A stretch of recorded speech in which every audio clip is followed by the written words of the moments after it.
번째 커플은요, 노회찬, 정청래.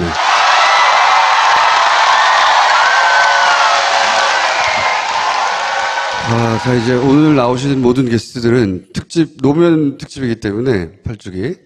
일단 두 분의 노무현 전 대통령과의 인연이 있었다면 어떤 인연이 있었는지부터 이야기를 시작해볼게요.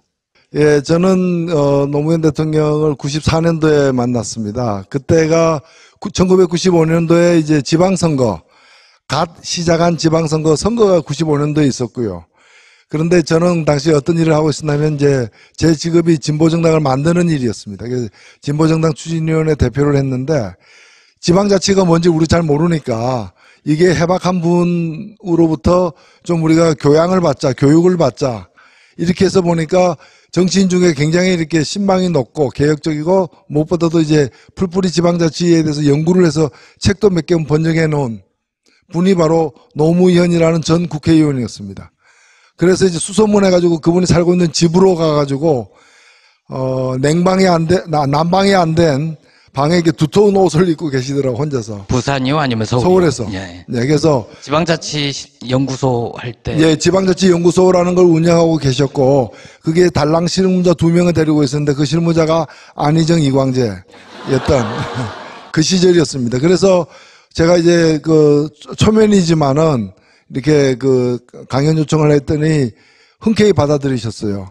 그래서 좀 한 1, 2주 있다가 이제 강연을 했는데, 용산에서 강연을 했는데, 강연 끝나고 강연료를 드렸는데, 귀와 같이 가난한 단체에서 무슨 강연료냐 이러면서 그걸 갖다가 돌려주셨어요. 당신은 난방도 안 되는 방에 네. 살면서. 제가 이제까지 모셨던 강연, 연사 중에 강연하신 분들 중에 굉장히 기억에 남죠. 특히 이제 강연료를 돌려주셔가지고. 그 후에 저는 좀 아시는 분만 알지만은 96년도에 잠시, 같은 당적을 갖고서 그 당시 이제 개혁신당으로부터 출발했던 통합민주당에도 같이 있었고, 그래서 같이 한번 재정구 당시 의원 지역구에서 열린 행사에 갔는데, 거기 지역구 의원은 재정구 의원인데, 재정구 의원보다 더 박수를 많이 주민들로부터 이렇게 환대를 받는 거 보고 이제 굉장히 대중성이 좀 뿌리가 깊구나는 그런 아주 인상을 많이 받았던 것 같아요. 정청래 의원은 처음 만나신 게 언제세요? 언제 처음 만나셨다고 그랬죠? 예, 95년. 94년. 94년이요? 예. 저는 6년 전부터 알고 있었어요. 88년이요? 1988년 청문회 할 때. 그때부터 저는 알고 있어요. TV로 보셨죠, TV로? 예, TV로 봤죠. 그래서 그때부터 쭉 알고 지내는 사이인데요. 그분도 정청래 의원을 아셨어요? 그거는 제가 확인한 바 없어요. 저만 알면 되죠. 제가 76년도부터 조용필 씨하고도 알고 지내고요. 88년부터 노무현 대통령 알고 지내는데, 저는 사실 노무현 대통령을 옆에서 제가 이렇게 도와드렸거나 일을 같이 하거나 그런 경험은 없어요. 이제 제 친구들이 주로 많이 했죠. 그래서 이번에 민정비서관이 된 백원우, 그 이제 저희 전대협 같은 친구인데, 그렇게 어떤 때는 노변이라고 그랬다가 어떤 때는 노장관이라고 그랬다가 그렇게 칭찬을 많이 하더라고요. 그래서 그런가 보다. 역시 내가 이분을 하고 그전부터 알고 지내기를 잘했다. 이런 생각은 하고, 정식으로 인사를 드린 것은 제가 초선 국회의원이 됐을 때, 그때 저희가 당선자 시절에 청와대로 초청을 받았는데, 저희들끼리 이제 스탠딩으로 서서 막 커피 마시고 이렇게 했는데, 예고 없이 노무현 대통령이 이렇게 걸어오시잖아요. 이렇게 걸어오시더라고요. 그래서 막 악수를 쭉 하고 있는데, 유모 시민 의원 그분께서 여기는 정청래 이번에 의원입니다. 마포에서 당선됐습니다. 했더니 노 대통령이 그게 참 인상이 깊었어요. 저 잘 압니다. 정청래 의원이시죠? 그래서 예, 너무나 반갑잖아요. 그랬더니 그때 제가 이제 이 인터넷 논객으로 제가 활동할 때인데 제 글을 잘 읽어보고 계시다고. 그래서 너무나 감사했었고. 근데 제가 좀 한 가지 좀 이렇게 한이 좀 된 것은, 제가 초선 국회의원 됐을 때 사실 저는 언론개혁을 하려고 들어갔었는데 제가 국방위로 배정이 됐었어요. 근데 국방위로 배정이 됐는데 이제 청와대에서도 그걸 좀 관심 있게 알아보나 봐요. 왜냐하면 노무현 대통령이 워낙 언론 개혁에 관심이 많으시니까 문광이 딱 보니까 제가 빠진 거예요. 그래서 아마 청와대에서 정청래는 문광위로 가서 언론 개혁을 하라 이렇게 말씀을 하셔서 제가 국방위에서 같이 갑자기 이제 문광위로 가서 이제 활동을 하게 됐는데 그 결과로 사실은 17대 활동하고 18대 때 조선일보, 문화일보 그 보도 사건 때문에 제가 떨어졌잖아요. 조정동하고 그때 인터뷰를 한 번도 안 하셨었죠? 예, 지금도 안 했는데 근데 그것을 KBS 미디어 포커스에서 총선 끝난 지 3일 후에 정청래가 억울하게 보복 기사로 떨어졌다 하는 걸 보도를 한 번 했는데 6월 달에 다시 한 번 또 했어요. 그때 노회찬 의원님도 기억하시겠지만 정현주 사장 쫓겨나고 막 이러기 직전에 근데 그걸 봉화마을에서 그걸 보셨나 봐요. 근데 강금원 회장이 돌아가셨죠. 강금원 회장이 지금 노 대통령하고 KBS 미디어 포커스를 보고 있는데 정청래 의원이 이렇게 억울하게 떨어진지 미처 몰랐다. 그러니까 정청래 의원을 한번 오라고 그래라. 그래서 전화가 그 TV 시청하고 있는데 왔어요. 근데 저는 그때 중국 유학을 준비하고 있었거든요. 그래서 시간을 못 잡고 원래는 화요일 날 내려와서 수요일 날 1박 2일로 소주 한잔 하자. 그렇게 했었는데 유학 일정이 또 잡혀 있고 그래서 제가 못 내려갔어요. 오라고 했는데 그리고 나서 그 다음에 이제 그런 비보를 제가 접했는데 그럴 줄 알았으면 내려갔어야 되는데 그걸 누가 알았겠어요. 그래서 봉화에 갔는데 그게 제일 걸렸고 지금도 좀 약간 저에게는 한으로 좀 남아 있습니다. 청와대 처음 가셨던 날 그날이 청와대에서 님을 위한 행진곡 부르신 날인가요? 사실 저는 개인적으로 노무현 대통령한테 감사한 게 원래 공천권은 개파 보스가 하거나 당대표가 하거나 그렇게 했는데 노무현 대통령이 여러 가지 업적이 있지만 정치개혁 그리고 공천권을 지역 주민에게 돌려주자. 그래서 경선이라는 제도를 도입하게 됐는데 지금은 새누리당도 다 경선하고 그랬지 않습니까? 뭐 김무성도 경선했잖아요. 근데 이게 사실은 노무현 대통령이 처음 그때 시도를 해서 그 덕분에 사실은 제가 경선을 통해서 국회의원이 된 거죠. 그래서 17대 무슨 저희들 보고 탄돌이라고 막 그렇게 하는데 그 말도 맞지만 실제로는 경선돌이에요. 제가 경선을 하지 않았으면 공천을 받기 어려운 사람이었는데 그런 면에서는 노무현 대통령이 닦아놓은 길에 저희들이 들어서서 정치를 할 수 있게 된 점은 개인적으로 또 감사드리고 있죠. 노회찬 의원님은 그 이후 인연은 어떻게 되세요? 지난주인가요? 지난주에 5월 19일 날 5.18 때 여기 광주에 왔었고 그 다음날 이제 청와대에서 원내 5당 원내대표를 초청을 해서 가서 점심을 먹을 때 제가 모두 발언으로 이제 문재인 대통령께 이제 제가 이 자리에 13년 만에 왔습니다. 이렇게 얘기를 했어요. 그러니까 13년 전에 2004년에 바로 이제 우리 지금 정청래 의원 말씀하신 그 즈음에 각 당별로 초청을 했는데 당시에 당연히 이제 열린우리당에서는 참석을 했고 그다음에 다른 그 한나라당인가요? 그 당시? 은 아예 거부했어요. 초청을. 대통령 초청을. 근데 저는 그 당시에 이제 민주노동당 소속 의원이었어요. 저희 그 당시 의원이 10명이었는데 10명이 다 갔습니다. 가서 그 10명과 노무현 대통령 해가지고 이제 저녁 식사를 반주를 겸해서 이제 식사를 했는데 그날 이제 국회의원 되고서는 처음 만난 거죠. 제가 이제 국회의원 되고 당선하고 뭐 한 달 그때가 이제 제 기억에 2004년 6월 9일이었으니까 뭐 한 2달밖에 안 됐을 때인데요. 근데 저를 보더니 이제 노동지 이렇게 저를 이제 동지라고 노동지 이러면서 이제 약간 좀 웃자고 하는 얘기죠. 이제 노동지 이러면서 노씨 스타는 나 혼자뿐인 줄 알았는데 이제 2명이 됐네 뭐 이러면서 저를 이제 제가 당시에 뭐 TV 토론 등에서 조금 이렇게 알려진 것에 대해서 아주 과도하게 이렇게 뭐 칭찬을 해 주셨던 기억이 나는데 그때 사실은 그날 저녁 식사가 뭘 먹었는지 기억이 안 나요. 뭘 먹었는지 기억이 안 날 정도로 뜨거웠어요. 그래서 대통령과 이제 소속 정당이 아닌 다른 정당 국회의원이 만났으면 서로 이제 예의만 차리고 끝나도 될 일인데 대통령이 이제 식사를 하시면서 이제 주요한 뜨거운 쟁점에 대해서 하나하나 이렇게 열거하면서 견해를 얘기하고 또 우리 보고 얘기하라 그러고 하니까 자연스럽게 토론이 된 거예요. 굉장히 긴 한 서너 시간 동안 얘기했어요.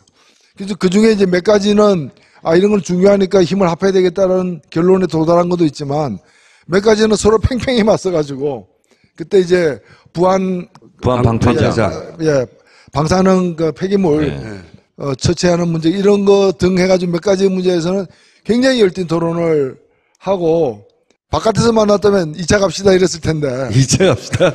거기서 2차를 못 가잖아요. 그게 유일한 단점이 이제 그래가지고 이제 좀 아쉬움을 남긴 채 헤어졌던 기억이 납니다. 그런데 이번에 13년 만에 저로서는 이제 다시 청와대에 갔는데 이번은 낮에 이제 만났기 때문에 물론 반주가 없었지만은 근데 또 당도 이제 여러 정당이 한 명씩 이렇게 참석했는데 그때 비슷했던 느낌이 들어요. 그러니까 아무런 미리 이제 대통령 앞이니까 뭘 조심하라거나 무슨 말은 하지 말라거나 이런 주제만 가지고 얘기하라거나 이런 가이드라인이 일체 없었던 거예요.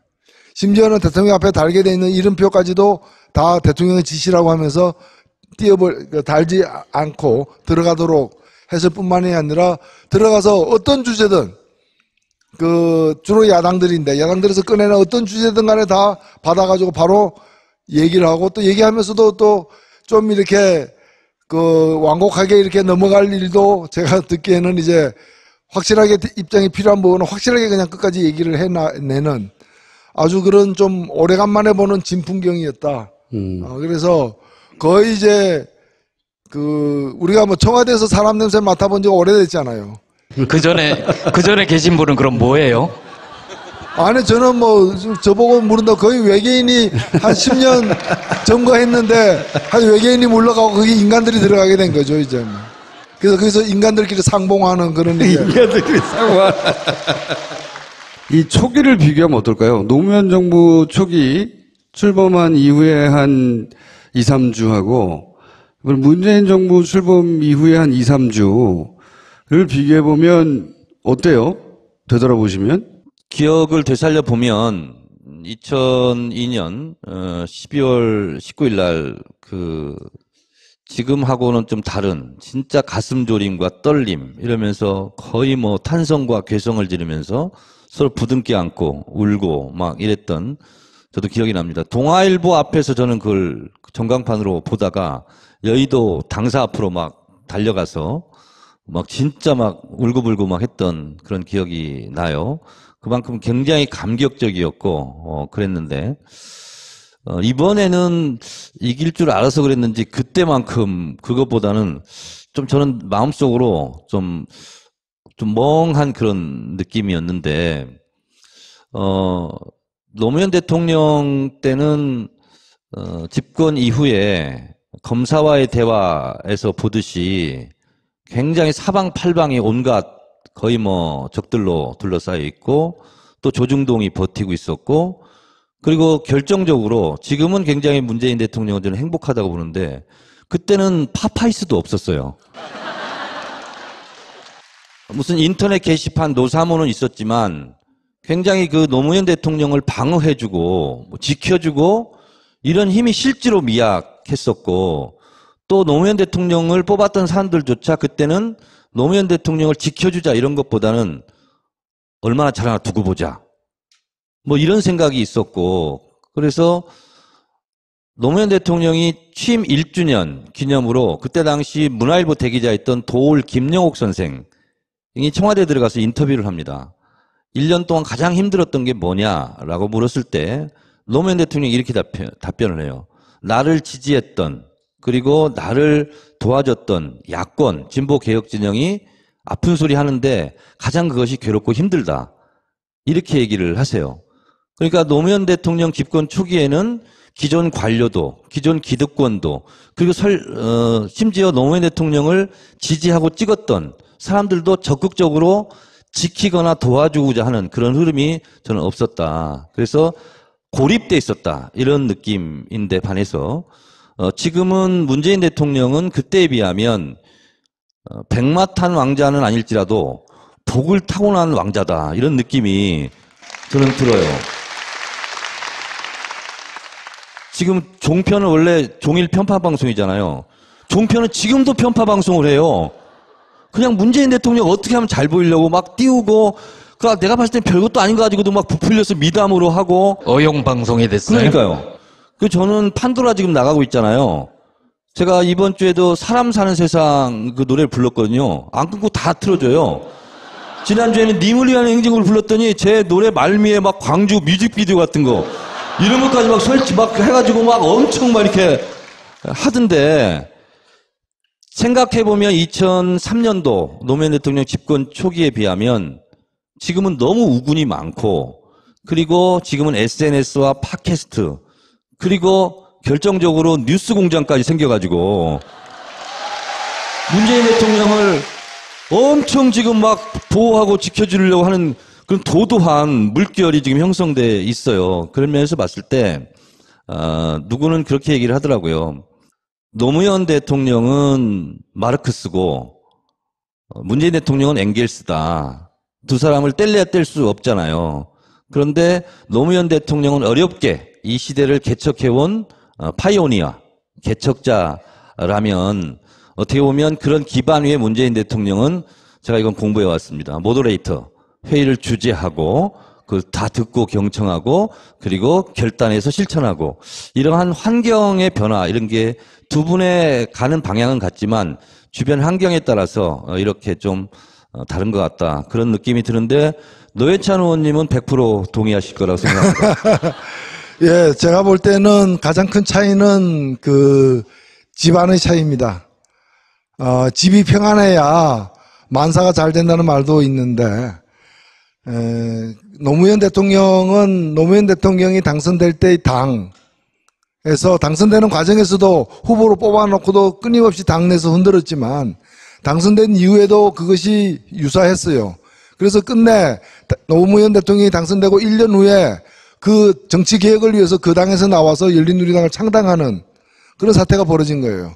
그러니까 그 초기 1년이 어찌 보면은 자신이 선출된 당에서 자신이 나와야 하는 그런 상황인데 지금 상황하고 많이 다르잖아요. 문재인 대통령은 오히려 거꾸로 1년 전에 나가야 될 사람들이 나가버렸어 그냥.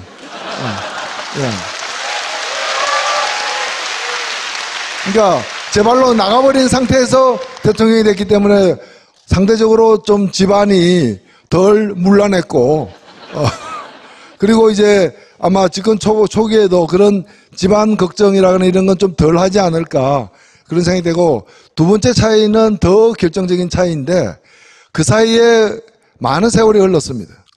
또 당사자들도 뭐 노무현 대통령이 돌아가셨지만은 이 정권을 이루고 있는 사람 중에 그 당시부터 활동했던 그런 분들 물론 우리 정청래 의원까지 포함해서 이런 분들이 그간에 많은 세파를 겪으면서 그 경험을 갖다 녹여가지고 훨씬 진화한 상태다라고 저는 생각합니다. 제가 지난 그 5월 19일 날 청와대 갔을 때 밥 잘 먹고 이제 헤어질 때 제가 이제 그 임종석 비서실장하고 전병헌 정무수석에게 뭐 가까운 사이니까 그 얘기를 했어요. 귀하들 많이 발전했다. 훨씬 진화했다. 그리고 많은 사람들이 안정적이다. 집권 초기인데도 불구하고 안정감을 느낀다고 하더라도 제가 덕담을 해줬는데 빈말은 아니었습니다. 실제로 제가 느낀 대로 이제 얘기를 했는데 그랬더니 답변이 바로 그 얘기예요. 그 임종석 실장이 하는 얘기가 저희가 그동안에 어떤 세월을 보냈습니까? 봄, 여름, 가을, 겨울 뭐 북풍 한설부터 모진 풍파 다 거치면서 여기까지 오는 그 과정에서 물론 그래도 부족함이 있을 수 있겠지만은 뭐 그래서 저는 굉장히 이 다른 게 노무현의 캐릭터와 문재인의 캐릭터가 다르다고 수평적으로 볼 문제가 아니라 그로부터 벌써 4, 5년이 지난 후의 문재인인 거죠. 아마 노무현 대통령 살아계셨다 하더라도 지금이 또 그때하고 달랐을 거 아니겠어요. 뭐 그런 점에서 저는 국민이 달라졌죠. 네, 국민들도 달라졌고 많은 부분들에 이제 세상 자체가 더 시프트했다 이게 앞으로 이렇게 이동했다. 물론 아직 못 따라오고 있는 이렇게 분들도 굉장히 많지만은 뭐 우리가 뒤돌아볼 여유는 없는 것이고 예, 세상 자체가 저는 굉장히 진화해 가고 있다 이렇게 생각이 됩니다. 사실은 김어준 우리 총수도 그 2000년대 초반에 제가 그 서교동 이런 데서 길거리에서 점심 때려 보면은 그때보다 많이 진화했어요 사실은. 어떻게 진화했나요? 복근이 진화했어요 제가. 복부 쪽이. 지지율이라는 건 흔들리게 돼 있어요. 왜냐하면 지금까지는 선언하고 몇 명 인사하고 상징을 보여주는 데 그쳤지만 이제 구체적 정책에 들어가고 또 야당과 부딪히고 견해가 갈리는 사안이 등장하고 하면 지지율이 흔들릴 수 있잖아요, 당연히. 흔들릴 수 있습니다. 앞으로 이 문재인 정부가 성공하기 위해서 주의해야 할 점이라고 할까요? 뭐 지금은 아주 잘 하고 있기도 하고 또 초기입니다. 초기인데 마냥 지금처럼 날이 화창할 것인가 그렇지는 않을 것이라고 생각됩니다. 먼저 장관 인선 정도 가면 장관은 수가 많지 않습니까? 국무위원들. 지금까지 인선이 굉장히 저도 정말 감동할 정도로 짜릿짜릿하게 그런 전율을 느낄 정도로 아주 통쾌한 그런 인선들이 여러 건 있었다고 생각되는데 앞으로 이제 장관들이 많아지면 또 그런 분들 또 과거 살아온 흔적 조사하다 보면 뭐 또 이런 게 점점 많게 나올 거라고 보여집니다. 그리고 본격적으로 이제 국회와 법을 통과시키는 문제와 부닥치게 되면은 지금 뭐 아시다시피 여소야대이고 또 상대가 뭐 망했다고 하지만은 부자 망해도 3년 간다고 망했다고 하지만 그 근성들은 남아 있어가지고 끊임없이 이제 좀 곤란한 상황들이 앞으로 나타날 수 있습니다. 그러니까 오늘은 화창하지만 장마전선은 몰려오는 그런 측면도 사실 있는데 저는 몇 가지만 좀 당부를 드리자면은 이 정부가 권위주의적인 정부가 전혀 아니잖아요. 아니기 때문에 오히려 권위적인 정부가 아닌 정부의 약점. 그러니까 너도 나도 이제 다 한마디씩 하는 특히 팀 내에서 국무위원들 내에서 주요 핵심 책임자들 선에서 너도 나도 뭐 내 생각에는 왜냐하면 그런 게 허용되니까 허용되는 거는 민주적이고 좋은 일이고 진전된 상황이지만은 그게 너무 또 이렇게 중구난방으로 갈 때는 감당하기 힘들 수 있다. 통제되지 않은 메시지가 막 나올 수 있다. 그리고 지금 요 며칠 좋은 거를 가지고 너무 그 좋은 건 좋은 거라고 우리가 얘기해야 되지만 가지 많은 나무가 뭐 바람 잘 잘 날 없다라고 얘기하자면 대추나무 같이 대추나무가 아마 열매가 가장 많이 열리는 나무 중에 하나일 거예요. 그러니까 사람이 많아지면 많아질수록 별일이 다 그 내에서 발생할 수 있는데 그걸 여하이 잘 중심 잡고 통제해서 가느냐라는 그런 문제고 그러면 또 하나는 뭔가 하면은 자전거 처음 배우는 사람들이 제일 잘 넘어지는 이유가 뭔가 하면은 안 넘어지려고 핸들을 갖다가 좌로 우로 꺾기 때문이에요. 그냥 자전거 처음 배우는 사람들은 눈 딱 감고 그냥 핸들 생각하지 말고 바퀴를 갖다가 페달을 갖다가 신껏 자꾸 밟아서 추동력이 생기면은 오히려 덜 쓰러지게 되는데 추동력을 갖다가 페달을 밟을 생각은 못하고 핸들만 자꾸 안 넘어지려고 균형 잡으려고 반대 방향을 돌리다 보면 자꾸 넘어지는 거거든요. 그런 점에서 저는 웬만한 그런 이제 좀 이러저러한 난관들이 앞으로 발생할 텐데 초기에 어떤 그 신념과 그 목표에 대해서 좀 강한 좀 믿음을 갖고서 밀고 나갈 필요가 있다. 하나하나에 대해서 일희일비하면서 이 눈치 보고 저기서 뭐라 그러면서 이렇게 또 해줬다가 이런 식으로 가서는 안 된다는 거죠. 그래서 정의당은 야당인데 야당의 입장에서도 가장 잘한 점 하나만 꼽으면 뭐가 있습니까? 저는 뭐 하나가 아니기 때문에 말하기 굉장히 힘든데요. 일단은 실천적 행보, 숱한 공약을 말로 내뱉은데 실천적 행보를 일자리로 삼고 그냥 한번 전시 효과로 끝나는 게 아니라 일자리위원회를 만들었죠. 그 다음에 인천공항에 갔죠. 그 다음에 또 상황화 만들었죠. 경청에서 덤벼드니까 또 한번 오늘 이렇게 밟았죠. 뭐 이런, 계속해서 이렇게, 제가 제일 당부적으로 싶은 건 뭔가 하면은 임전무퇴. 우리가 이제, 그 정신으로, 화랑도 정신으로 나아가야 되는 게 아닌가 이렇게 생각이 듭니다. 어떻게 합니까, 의원님? 좋은 거 다 말해버렸는데. 아니, 제가 하고 싶은 얘기를 절반을 다 했어요. 사실은 오늘도 위기입니다. 왜냐면, 제가 아까 들어오기 전에 여쭤봤는데, 야사당은 벌써 비서실장 사과가지고 우리는 못 받아들이겠다. 수용 불가 입장을 이제 했고요.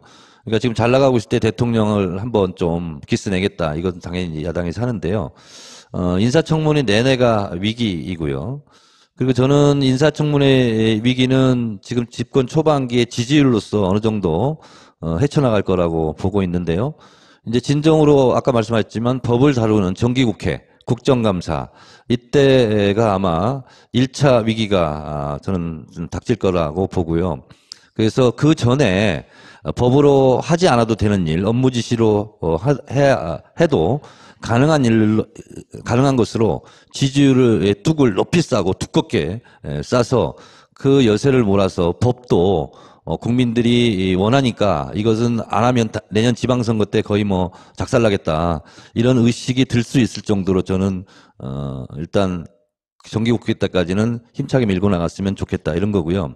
야당은 대통령과 여당을 저는 호시탐탐 실수하기를 기다릴 거라고 좀 보고 그리고 그것이 아니더라도 법 통과는 지금 더불어민주당 가지고 안 되고 정의당까지 합쳐도 안 돼요. 미안하지만. 그래서 그때 야당이 지금 힘을 모아서 그때 한번 힘겨루기를 본격적으로 저는 하리라고 보고 있습니다. 오로지 대통령의 국정 지지도 저는 이것만이 문재인 대통령이 살 길이다 그런 생각이 좀 드는데 어디서 그런 걸 제가 본 적이 있는데 노무현 대통령은 사람을 말로 설득을 한대요. 근데 설득이 또 안 되기도 하고 또 적도 또 만들기도 하고 근데 문재인 대통령의 리더십은 아주 묘한 리더십인데 그냥 눈을 껌뻑껌뻑하면 사람들이 아이고 그냥 들어줘야지 뭐 이런 지금까지 한 번도 우리 보지 못한 묘한 리더십을 가지고 있다고 그럽니다. 근데 그것이 국회에서는 잘 안 통해요. 국민들한테는 아주 잘 통하거든요. 그래서 지금처럼 눈 껌뻑껌뻑 하면서 하면 국민들이 막 박수치고 지지하면 국민들이 이렇게 원하니까 당신들도 좀 해라고 이렇게 끌고 가야지 절대로 말로 되지 않습니다. 특별히 우리 노회찬 의원님께 부탁드린 게 있다면 저도 초선 때 2004년도부터 국회의원을 했습니다만 그때 민주노동당의 비판과 공격이 그렇게 아팠어요. 그리고 사실 비판받을 것도 있었고 저도 뭐 이라크 파병은 같이 반대하고 그랬었는데 좀 이렇게 전략적으로 비판을 좀 해주셨으면 그리고 진보 언론 같은 경우는 지금 뭐 많은 지지자들께서 이렇게 저렇게 좀 불만도 있고 그런데 진보 언론에서도 좀 전략 전술적으로 이렇게 잘 해주셨으면 감사하겠고 잘하는 것은 문재인 대통령 덕이고요. 혹시 집권 여당이 잘못하는 거 있으면 당을 대표해서 제가 다 사과드리고 할 테니 저한테 문자 보내시고 항의 문자 보내시고 그렇게 해주시기 바랍니다. 네, 고맙습니다. 의원님이 정의당에 대해서 한마디 하셔가지고 답변을 하고 가셔야 되는 거 아닙니까? 아니요, 뭐 요즘에 저는 사실 뭐 좀 위태롭다는 얘기를 많이 듣습니다. 이제 왜 그렇게 칭찬만 하느냐. 그런데 칭찬할 일이 있으니까 칭찬하는 건데 그러면 칭찬할 일을 좀 적게 해주세요. 뭐 가끔 하세요. 뭐 너무 자주 하지 마세요. 이렇게 얘기할 수는 없는 거 아니에요. 없는 거고 그리고 물론 저는 과거에 대해서는 있는 대로 뭐 평가를 받으면 된다고 보고요. 제가 특별히 변명하거나 해명할 일은 아니라 보는데 그때와의 차이는 뭔가면은 그때는 확실히 정책적 차이가 꽤 있었습니다. 특히 경제 문제와 관련해 가지고는 사실 차이가 있었고 특히 IMF를 건너온 지 얼마 안 되는 상황이었기 때문에 더욱 그래야 했고 또 우리나라 경제 관료들이 오랫동안 이제 그 관성을 가지고 오던 그것이 유지되던 상황이었다고도 저는 봅니다. 그런데 지금은 굉장히 많이 가까워졌어요. 오히려 뭐 솔직히 정의당과 같은 작은 정당은 좀 그 존재의 위협을 느낄 정도로 굉장히 가까워졌어요. 저는 이번에도 청와대에서 그 비정규직 문제를 얘기를 하는데 사실 언론에 소개 안 된 깊은 데까지 얘기를 했는데 굉장히 뭐 거의 같다라고 이렇게 사실 생각이 들 정도로 잘 좀 정리가 되어 있는 것 같아서 사실 그게 저희들 속으로 지금 고민입니다, 이게. 그때서 뭐 없는 차이를 일부러 만들 이유는 없는 것이고.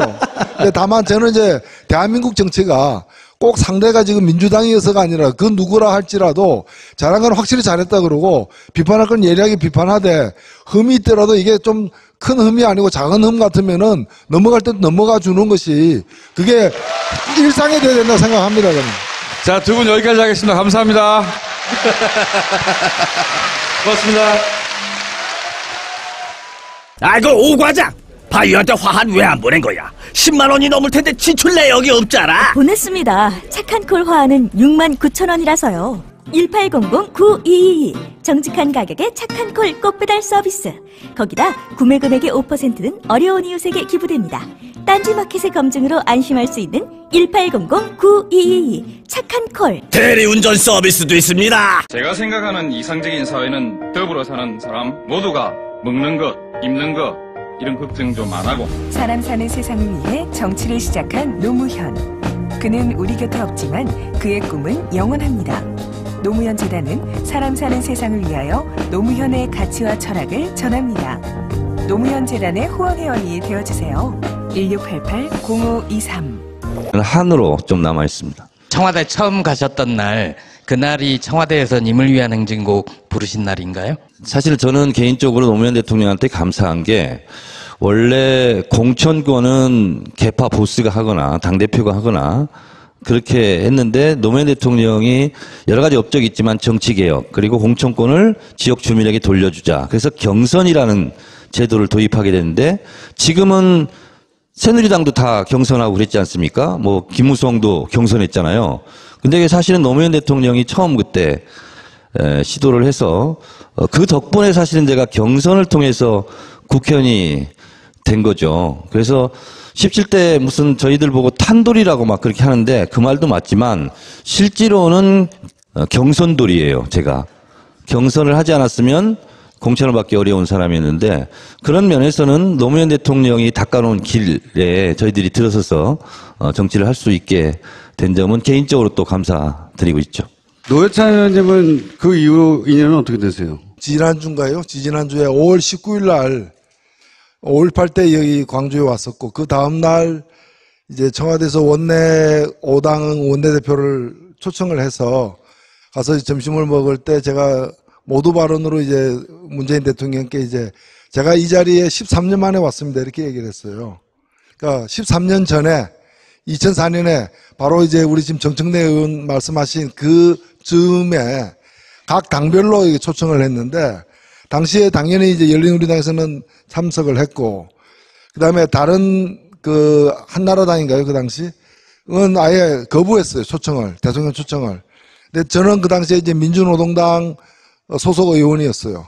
저희 그 당시 의원이 10명이었는데 10명이 다 갔습니다. 가서 그 10명과 노무현 대통령 해가지고 이제 저녁 식사를 반주를 겸해서 이제 식사를 했는데 그날 이제 국회의원 되고서는 처음 만난 거죠. 제가 이제 국회의원 되고 당선하고 뭐 한 달 그때가 이제 제 기억에 첫 번째 커플은요? 노회찬 정청래.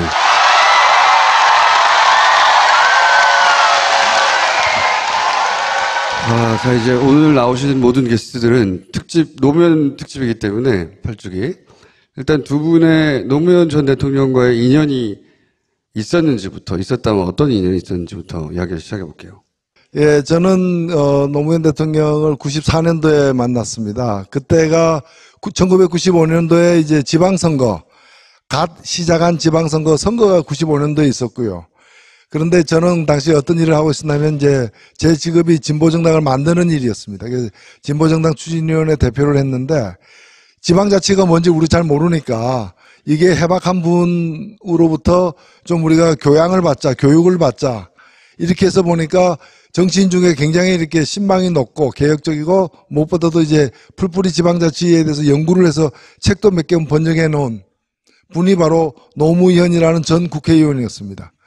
그래서 이제 수소문해가지고 그분이 살고 있는 집으로 가가지고, 난방이 안 된 방에 이렇게 두터운 옷을 입고 계시더라고, 혼자서. 부산이요? 아니면 서울이요? 서울에서. 예. 네, 그래서. 지방자치 연구소 할 때. 예, 지방자치 연구소라는 걸 운영하고 계셨고, 그게 달랑 실무자 2명을 데리고 있었는데 그 실무자가 안희정 이광재였던 그 시절이었습니다. 그래서 제가 이제 초면이지만은 이렇게 강연 요청을 했더니 흔쾌히 받아들이셨어요.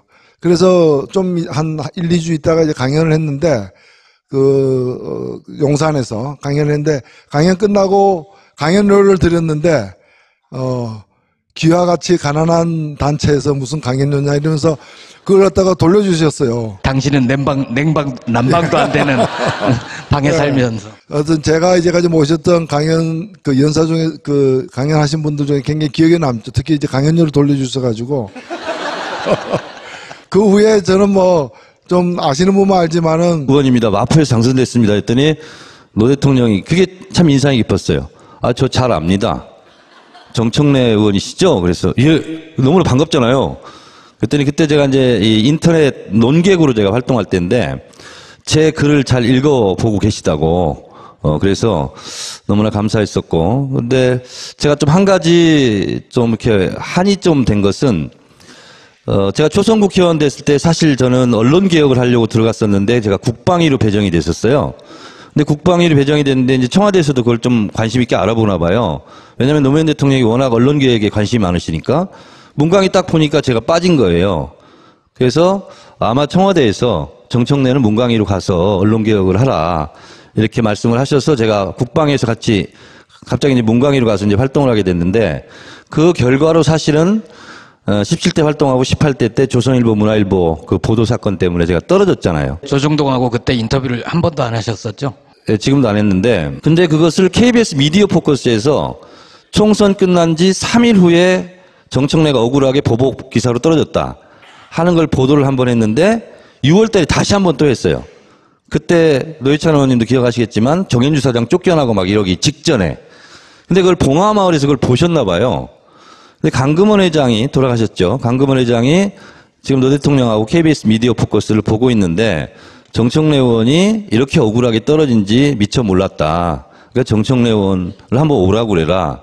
그래서 전화가 그 TV 시청하고 있는데 왔어요. 근데 저는 그때 중국 유학을 준비하고 있었거든요. 그래서 시간을 못 잡고 원래는 화요일 날 내려와서 수요일 날 1박 2일로 소주 한잔 하자. 그렇게 했었는데 유학 일정이 또 잡혀 있고 그래서 제가 못 내려갔어요. 오라고 했는데 그리고 나서 그 다음에 이제 그런 비보를 제가 접했는데 그럴 줄 알았으면 내려갔어야 되는데 그걸 누가 알았겠어요. 그래서 봉화에 갔는데 그게 제일 걸렸고 지금도 좀 약간 저에게는 2004년 6월 9일이었으니까 뭐 한 2달밖에 안 됐을 때인데요. 근데 저를 보더니 이제 노동지 이렇게 저를 이제 동지라고 노동지 이러면서 이제 약간 좀 웃자고 하는 얘기죠. 이제 노동지 이러면서 노씨 스타는 나 혼자뿐인 줄 알았는데 이제 2명이 됐네 뭐 이러면서 저를 이제 제가 당시에 뭐 TV 토론 등에서 조금 이렇게 알려진 것에 대해서 아주 과도하게 이렇게 뭐 칭찬을 해주셨던 기억이 나는데 그때 사실은 그날 저녁 식사가 뭘 먹었는지 기억이 안 나요. 뭘 먹은지 기억이 안 날 정도로 뜨거웠어요.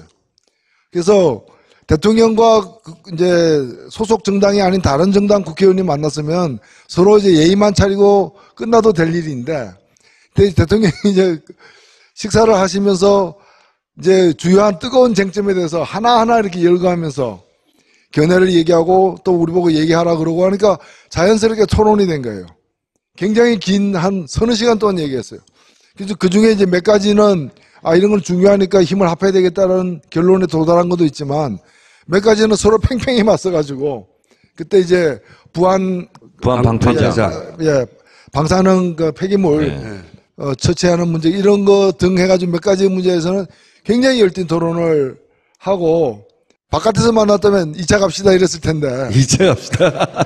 거기서 2차를 못 가잖아요. 그게 유일한 단점이 이제 그래가지고 이제 좀 아쉬움을 남긴 채 헤어졌던 기억이 납니다. 그런데 이번에 13년 만에 저로서는 이제 다시 청와대에 갔는데 이번은 낮에 이제 만났기 때문에 물론 반주가 없었지만은 근데 또 당도 이제 여러 정당이 한 명씩 이렇게 참석했는데 그때 비슷했던 느낌이 들어요. 그러니까 아무런 미리 이제 대통령 앞이니까 뭘 조심하라거나 무슨 말은 하지 말라거나 이런 주제만 가지고 얘기하라거나 이런 가이드라인이 일체 없었던 거예요. 심지어는 대통령 앞에 달게 돼 있는 이름표까지도 다 대통령의 지시라고 하면서 달지 않고 들어가도록 96년도에 잠시 같은 당적을 갖고서 그 당시 이제 그 개혁신당으로부터 출발했던 통합민주당에도 같이 있었고 그래서 같이 한번 재정구 당시 의원 지역구에서 열린 행사에 갔는데 거기 지역구 의원은 재정구 의원인데 재정구 의원보다 더 박수를 많이 주민들로부터 이렇게 환대를 받는 거 보고 이제 굉장히 대중성이 좀 뿌리가 깊구나는 그런 아주 인상을 많이 받았던 것 같아요. 정청래 의원은 처음 만나신 게 언제세요? 언제 처음 만나셨다고 그랬죠? 예, 95년. 95년. 94년. 94년이요? 저는 6년 전부터 알고 있었어요. 88년이요? 1988년 청문회 할 때 그때부터 저는 알고 있어요. TV로 보셨죠? TV로. 예, TV로 봤죠. 그래서 그때부터 쭉 알고 지내는 사이인데요. 그분도 정청래 의원을 아셨어요? 그거는 제가 확인한 바 없어요. 뭐 저만 알면 되죠. 제가 76년도부터 조용필 씨하고도 알고 지내고요.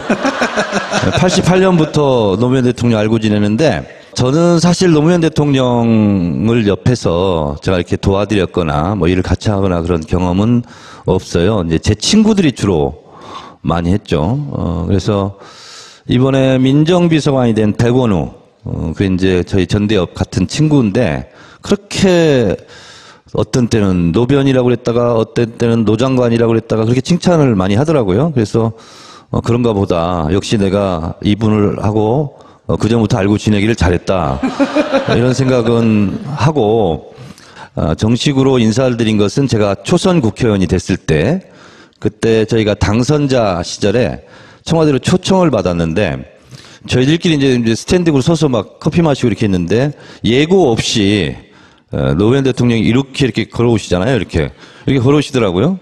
그래서 막 악수를 쭉 하고 있는데 뭐 유모 시민 그 의원 그분께서 그 모습이. 여기는 정청래 이번에